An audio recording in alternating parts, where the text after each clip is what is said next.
I would like to proceed with chapter 5, the new chapter. Since we have done 4.4 in lesson, kelas 18 lagi saya belum, esok saya akan cover untuk 4.4. So for today we do for the 5.1 and 5.2, which is function. Okay, so we go through for the simple things first for chapter 5, and then baru kita pergi kepada sketching. Okay, so saya pergi kepada yang composite function yang kita dah biasa jumpa dalam SPM. Okay, so first thing first, we need to know the relationship. We have 4 types of relation: many to many, one to many, and then we have it one to one and many to one. So technically yang kita akan consider hanyalah one to one dan many to one, sebab these two relation adalah function. Okay, kita hanya consider yang mana dia adalah function. Yang lagi dua di sini adalah not function. That's why saya tak letak. So yang ini kamu letak dalam nota extra. Okay, so for function we have it, each element of X is one and only one element of Y. So condition dia adalah each domain must have an image and one and only one image. So these two relation considered as function, which is one to one and many to one. Okay, so in order to identify a relation is a function or not, we need to do a test.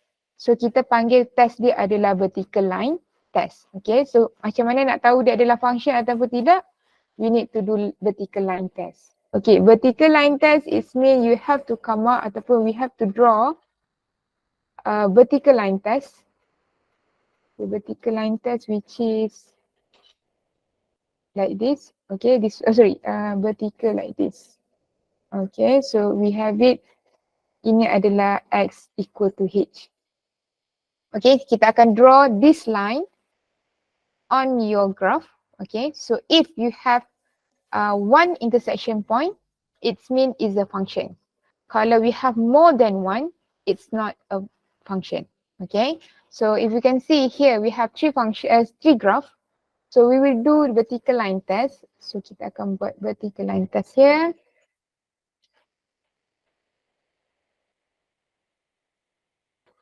Okay, so we have it X equal to H here. So we can see only one intersection point. So end up it is a function. So kita mesti letak conclusion. Since X equal to H, cuts graph at one point, so fx is a function. Okay, and then if we have a second example here, as we can see, we have two intersection points. So it's end up is not a function. Line, so x equal to h here.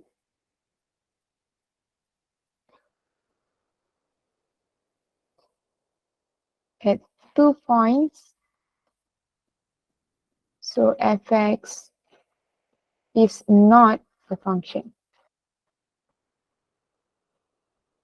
Okay, so that one for one function and another one is not function sebab dia ada two intersection point. So for the third one, as you can see, it's going to be one intersection point. So obviously it's a function here. So the same thing, so sini saya copy saja. Okay, so that's how, in order to find is it the graph or a relation is a function or not. Okay, that one untuk vertical line test. And then baru kita akan proceed dengan domain and range, how to find domain and range as well. Okay, so salin dulu.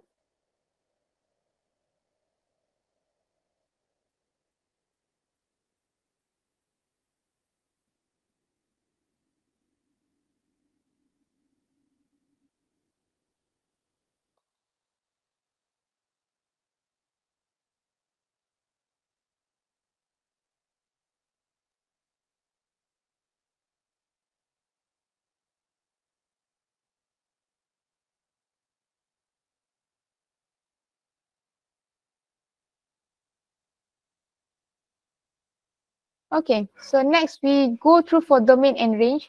So in chapter 5, you need to know how to determine domain and range. Sebab soalan akan tanya, what is the domain for F, what is the range of F, ataupun domain for F inverse or range of F inverse. Okay, so in order to find domain and range, so as you can see, we have this Venn diagram. So we have it domain, which is the set of value of X. So the whole thing here adalah domain. So technically kita ada A, B, C and D. So the whole thing we call it as domain. And then if we have this one, the whole thing for the Y is the codomain, which is P, Q, R and S. But then untuk range, yang mana sahaja yang kena. Okay, so your range will be P, Q and R sahaja. S tidak kena, so automatically dia bukan range. Dia hanyalah codomain. Okay, so I put here, the range may not or may be the whole set of Y. So dekat sini kalau kita tengok, dia bukan as a whole set of Y. Dia hanyalah P, Q and R. Sebab ini sahaja yang ada objek ataupun ada domain. Okay, so if you see graph, kita akan dapat tahu domain and range. Tapi selain graph, kita boleh dapat domain and range based on algebraic method. So technically we have two methods in order to find domain and range. So graphical saya tak sentuh how to sketch first. Saya hanya pergi graph sudah ada, kita nak cari domain dengan range, and then algebraic kita akan go through by algebraic method. Okay, so untuk sketching saya akan proceed in the another lesson. Okay, so based on graphical method, which is based on graph, how to determine domain and range is, so domain we refer to x-axis. Bermaksud kita akan tengok pada x-axis daripada kiri sampai ke kanan. Okay, daripada sebelah kiri sampai sebelah kanan. Untuk range adalah daripada untuk menggunakan y-axis daripada bawah sampai atas. Okay, so domain kiri ke kanan, range atas bawah ke atas. Okay, sebab ini adalah negative infinity, this one to positive infinity. Ini daripada negative infinity towards positive infinity. So ini refer kepada nilai X, ini kepada nilai Y. Okay, so we go through for the example 1 first. Soalan minta cari domain and range. Okay, for first part, which is we have this graph. So in order to find domain, kita akan bermula pada line yang ataupun graph bermula. So we can see the graph start here. So automatically kita tahu domain akan start pada x equal to 0. And then we move to the right hand side, and then ini boleh continuous. Ini boleh jadi lagi besar ataupun lagi jauh. So end up domain kita adalah daripada 0 di sini towards positive infinity. Sebab ini boleh bersambung lagi. Okay, so we have it, the dense circle here is gonna be close bracket, and then obviously for infinity we gonna have open bracket. Okay, this one adalah domain. Kita tengok pada nilai x. Untuk range, we refer to the y-axis, which is value for y. So it start from here, which is from -2 until, so ini adalah continuous. It's gonna be positive infinity, open bracket. Ini adalah close bracket sebab dense circle here.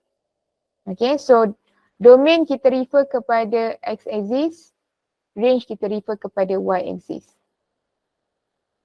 Okay, so itu adalah part A. For part B, where we have it, domain kita akan bermula pada -3.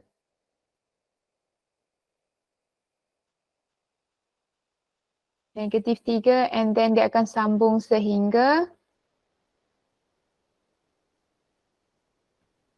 line kita ataupun graph kita berakhir pada x equal to 3 here. So you're gonna have dense circle should be close bracket, close bracket.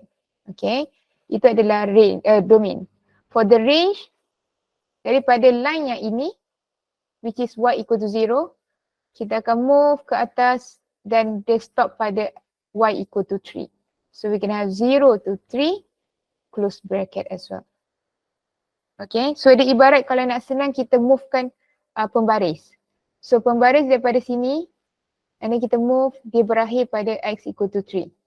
And then kalau yang ini daripada y equal to 0 kita naikkan ke atas, dia akan berakhir pada y equal to 3. Okay, so that's how we find for the domain and range. Okay, so we have it for part C, which is dia daripada bawah ni bersambung. So domain bermaksud we gonna have from negative infinity towards positive infinity. But then as you can see we have empty circle here. Bermaksud dia stop dekat sini. So from left hand side until negative 2 stop.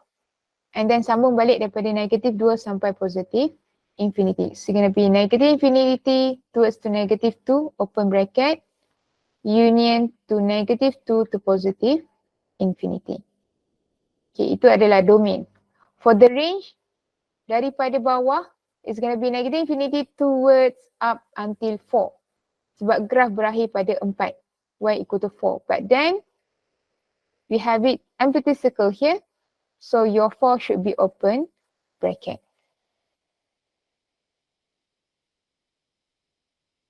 Okay, that one is a part C. Okay, for part D, where we have it, the dotted line here, we call it as asymptote. Which is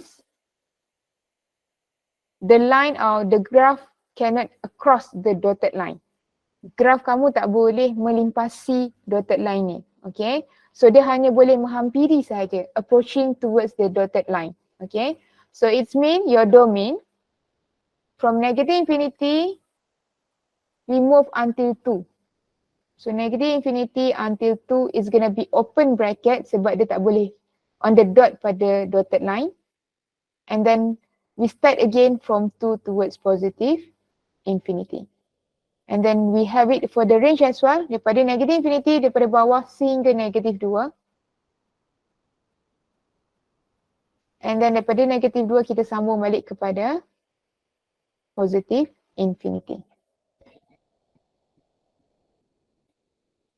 Okay, so that's how we find domain and range based on the graph. So once we know how to sketch, kita akan terus cari domain and range nanti. Okay, so this one for algebraic method. Now we can proceed to the second method which is algebraic method. So algebraic method jarang kita pakai unless kalau soalan minta ataupun graph yang kita tak belajar untuk sketching.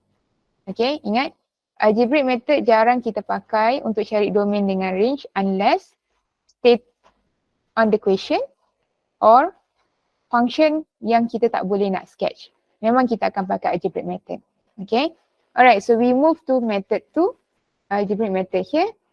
Okay, so I'll give only 4 example which is quadratic, rational and absolute value and as well square root function. Okay. Other than that, saya tak tunjuk sebab jarang keluar untuk algebraic method finding domain and range. Okay. For the first one, we have a quadratic function. Let's say I have the function y equal to x square minus 2x plus 4. Okay. First step, you have to change by completing the square. So that we can have it, the graph kinda like this. The function kinda like this. Kita nak dalam bentuk yang ini. So it's easier to find domain and range. Okay, so we change by CTS. So we can have x minus 1 square minus 1 plus 4. So directly we have x minus 1 square plus 3. Okay, so this is in the form of completing the square. Now to find the domain, okay, so before that, I would like you to add on some notes here. Untuk domain, we have to let your y in term of x. And range, we have to let your x in term of y.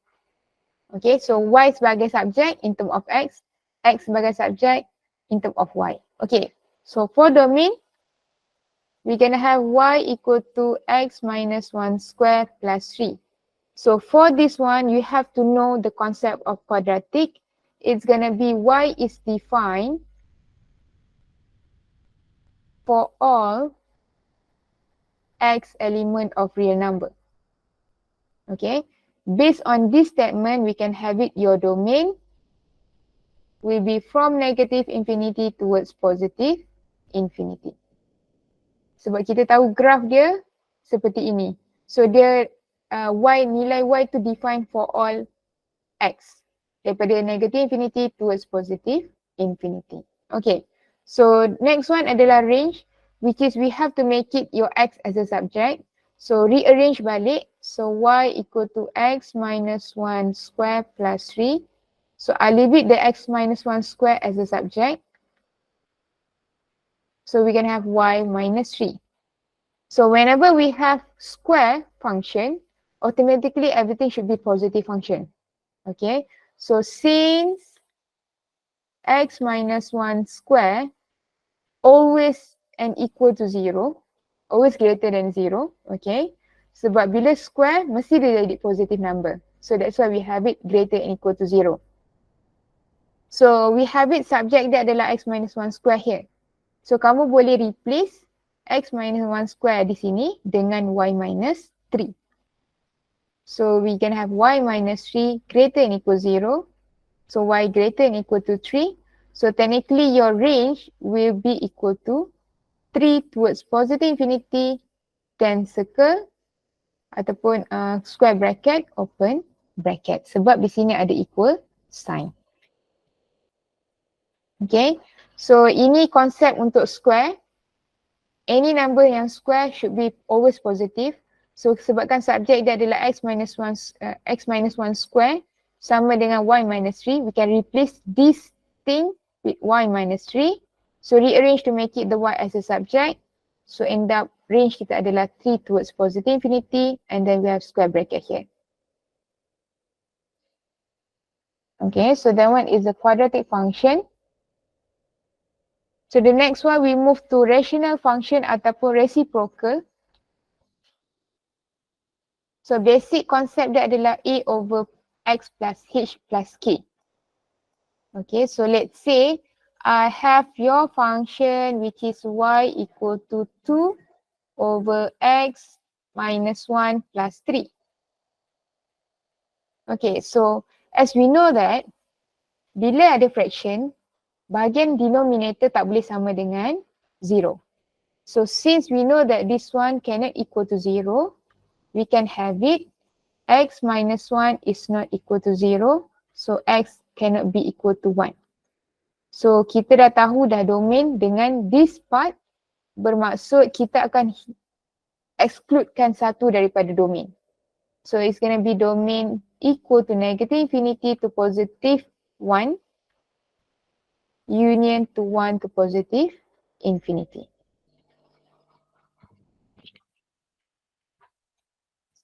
Okay, so that one is for your domain. Okay, for range, we have to make it your x as a subject, which is rearrange back. So yang asal adalah y equal to 2 over x minus 1 plus 3. So saya pindahkan y dengan 3 ni satu tempat yang sama. So y minus 3. So switch. Saya tukar position yang ini dan ini. So we're gonna have x minus 1 equal to 2 over y minus 3. So x equal to 2 over y minus 3 plus 1. Okay, sebab kita nak jadikan x sebagai subjek. Okay, so we know that bahagian bawah tak boleh sama dengan kosong. So we take it this one. So y minus 3 cannot equal to 0. So y cannot equal to 1. Equal to 3. So from this concept, we know that your range exclude positive 3. So negative infinity to positive 3, union to 3 to positive infinity.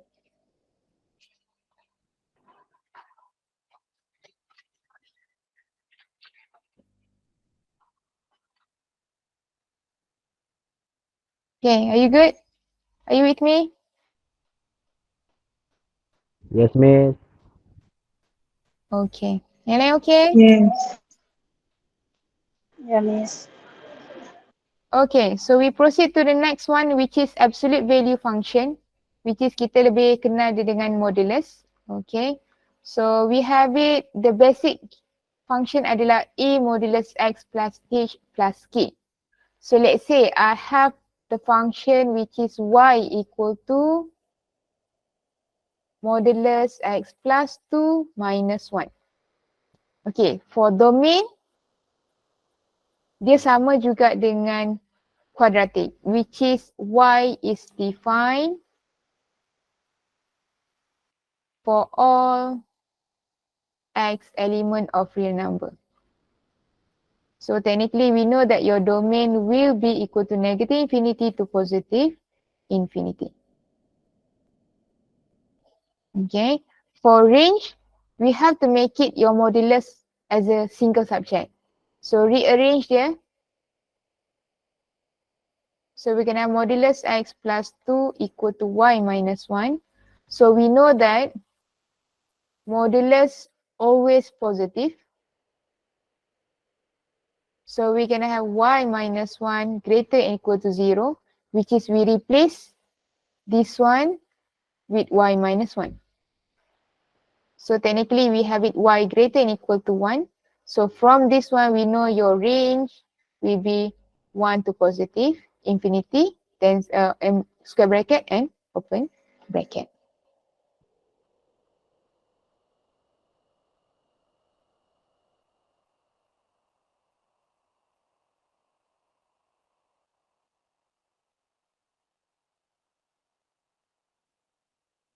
Okay, the next one which is square root function, which is we have it A square root B X plus H plus K, which is the basic function. So let's say I have the function which is Y equal to square root X minus 2 plus 3. Okay, for domain, untuk cari domain untuk square root, kita kena tahu konsep di mana di dalam square root must be always positive. Okay, so we have it X minus 2 greater and equal to 0. Dalam square root mesti greater and equal to 0. Dia tak boleh negative value sebab kalau negative value end up dia adalah undefined ataupun complex number. So we have it inside the square root greater and equal to 0. So X greater and equal to 2. So we have it, your domain will be 2 to positive infinity, square bracket, open bracket. Okay, for range, we have to make it the square root as in single subject on the left hand side. So rearrange. So we end up square root X minus 2 equal to Y minus 3. So we know that square root always greater and equal to 0. So we know that square root X minus 2 the same thing as Y minus 3. So we replace by Y minus 3. So Y greater and equal to 3. End up your range will be 3 to positive infinity. So square bracket, open bracket.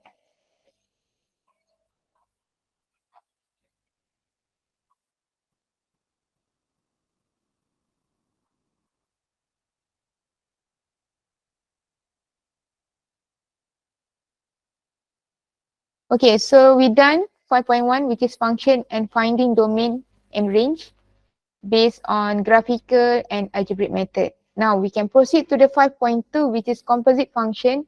It's quite familiar, it's quite easy. Okay, so we go through for the 5.2 composite function. First thing first, we need to find the composite function dulu. And then later on, we have to find either one by given one of the function and composite function. Okay, so this one, we go through for the example 2 directly. Okay, so given fx and gx, so you have to find the value for fgx, gf0, g square 2 and f2, 2. Sorry, f square 2. Okay. Saya nak highlightkan di mana kalau fgx bermaksud, we have to substitute your g into the f. Bukan f masuk dalam g, but then yang belakang masuk yang depan. Okay. If we have the g fx, substitute f into the g. if we have FF ataupun kita kenal dia adalah F square. F square X sama juga dengan FFX, bermaksud F akan masuk dalam F. Okay, dia bukan darab dia substitute ataupun replace the X with the function of Fx dekat sini. Okay, so hati-hati dengan composite function bahagian ini. Okay, so first thing first, we need to find the FGX. Bermaksud we have to substitute your G into the F. So G kita adalah 7 minus X. So we replace the X here with 7 minus X. And then we have to simplify everything. So we're gonna have 15 minus 2X untuk FG. Okay, yang kedua pula adalah GF0. So we can find the F0 first, which is we substitute 0 into dx here. So technically we end up F0 adalah 1. So it's gonna be G1. Sebab nilai F0 adalah 1, kita gantikan di sini dengan 1. Okay, so G1 bermaksud kita masukkan X dalam G ni sebagai 1. So 7 minus 1. So end up will be equal to 6. Okay, so bahagian ini mesti tunjuk, baru yang ini dapat markah. Okay, dia tak boleh directly hilang terus. Dia mesti nampak mana datang 1 ni. Okay, itu adalah part 2. Part 3 where we have it to find the G square 2. In another word, we have it G2. Okay, so we substitute 2 into the G first. So G2 adalah substitute 7 minus 2. So we're gonna have 5 here. So end up G5, which is the whole thing here, we replace with 5. So we're gonna have G5. And then 7 minus 5. So we have it 2 here.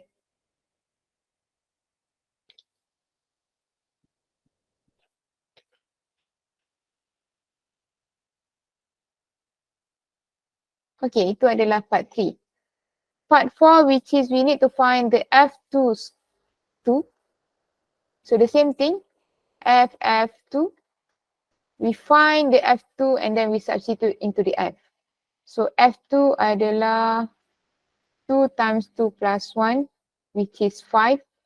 So it's going to be F5, where we need to substitute 5 into the function of F. So we have it 2 times 5 plus 1, which is equal to 11. So buat satu persatu. Jangan terus shortcut. Okay, sebab takut nanti kamu careless. Okay, itu adalah example 2. So the next one, which is example 3, where we have fx, gx and hx. So you need to find the composite function relate with 3 functions. Okay, so first thing first, we need to find fgh. So bila fgh,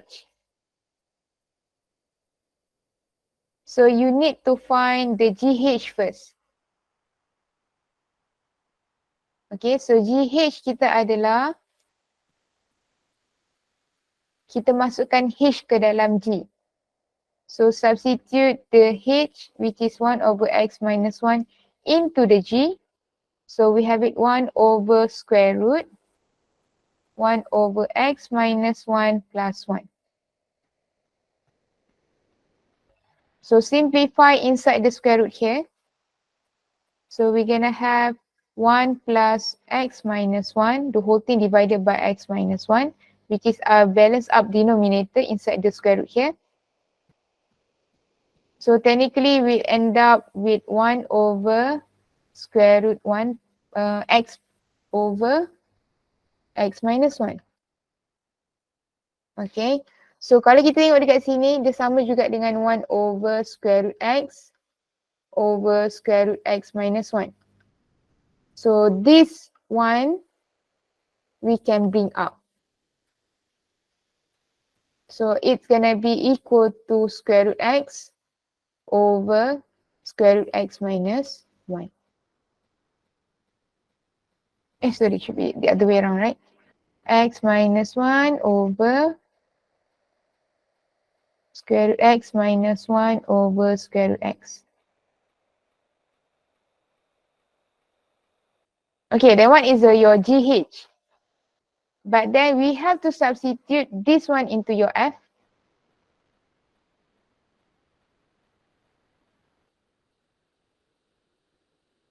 So we have it square here. So the whole thing x minus 1 over x and then square outside.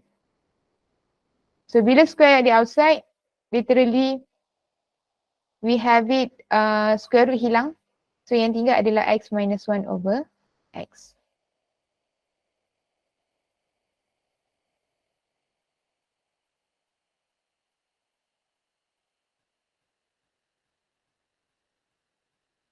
Okay, the second one where we have it hf square. So we need to find the f square first. So we end up x to the power 4 and then terus masuk kepada h. So hf square x. So we substitute x to the power 4 into the h. So will be 1 over x to the power of 4 minus 1.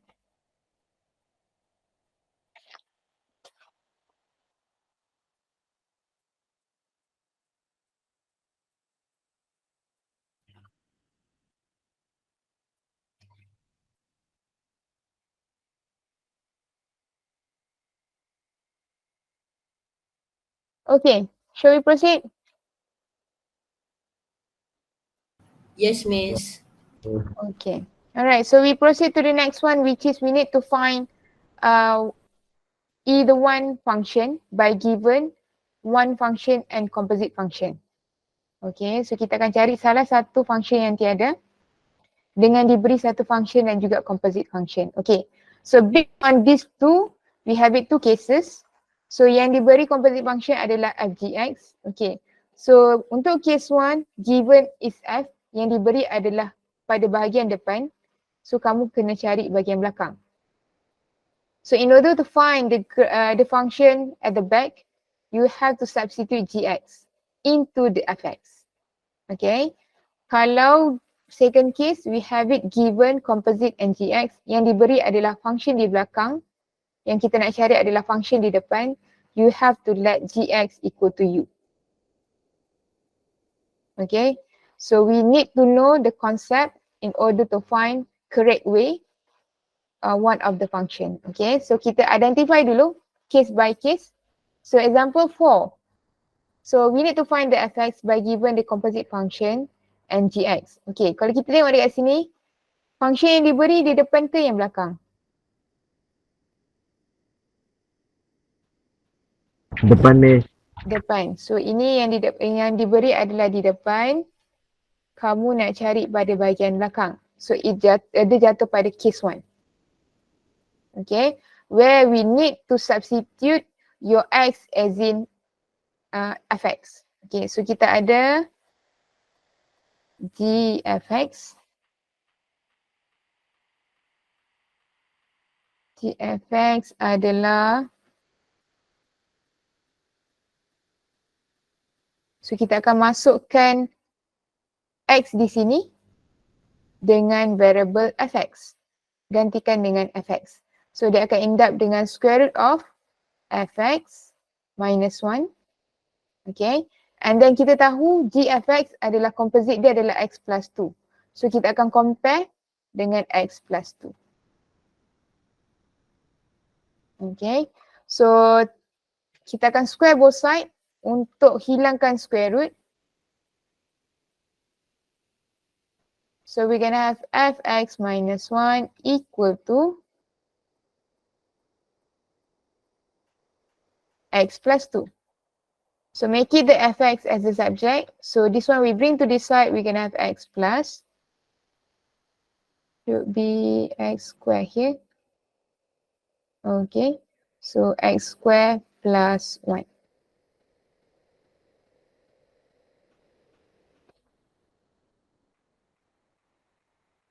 So untuk case 1 kita akan gantikan x dalam gx tu dengan fx. And then kita akan compare dengan composite function yang diberi. Okay, itu adalah case 1.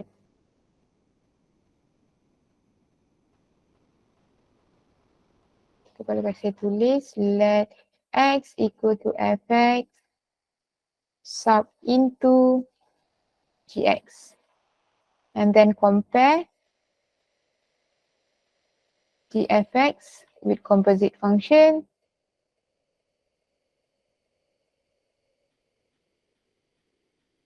gfx with given composite function. Okay, so that's how we do for the case 1. Okay, for the example 5, okay, example 5 apa yang dia beri? Dia bagi composite function and then dia bagi fx. So fx ni di belakang ke di depan? Belakang. Belakang. So kita nak cari depan. So this one lies for the case 2. So untuk case 2, we have to let the fx to be u. Okay, function belakang ni kita akan let sebagai u. So we let u equal to fx, which is u adalah 2x minus 3. So we make it the x as a subject. So we have it u plus 3 over 2. Okay, so we have it composite function gf sama dengan 2 over square root 2x minus 3. So kita dah let dia adalah g fx adalah u, so gu.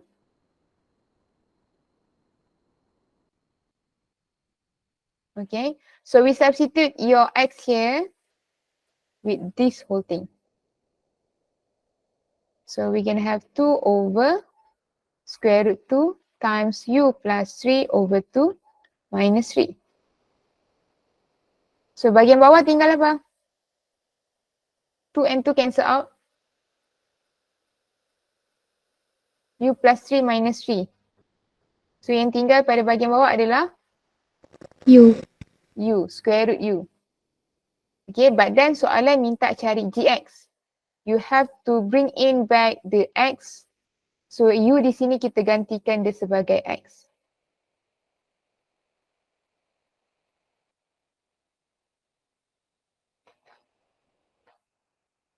Okay, so untuk yang ni step dia adalah let u equal to fx.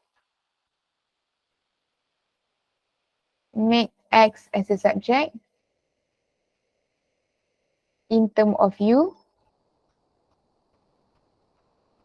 And then substitute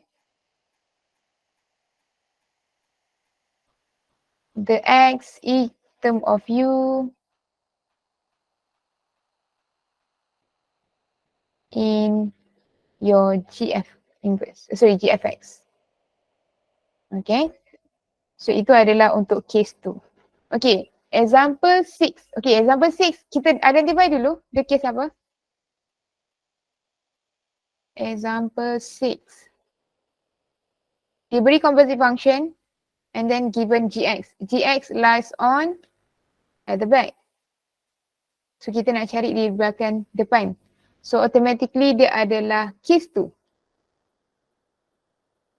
Okay, which is we have to let u. So we let u equal to your gx.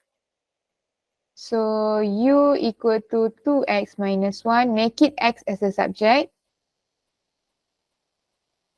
So x equal to u plus 1 over 2.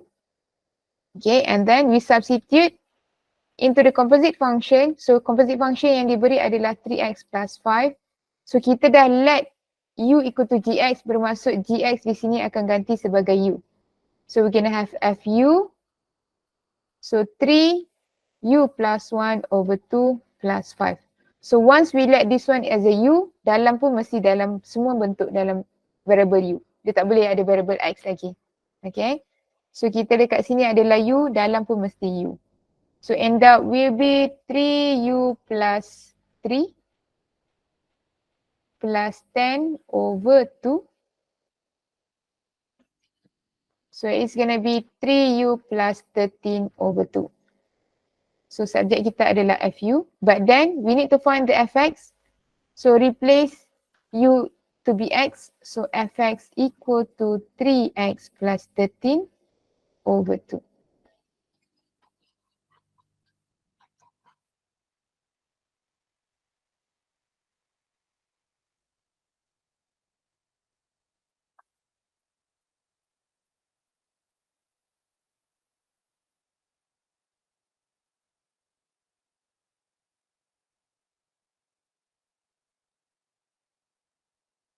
Okay. So last one adalah example 7. Which is given the composite function fg and then given the fx. So fx lies on the front function. So kita nak cari g. So this one is the case one, which is we have to substitute your gx as in x here. So kita akan masukkan dia adalah, so fgx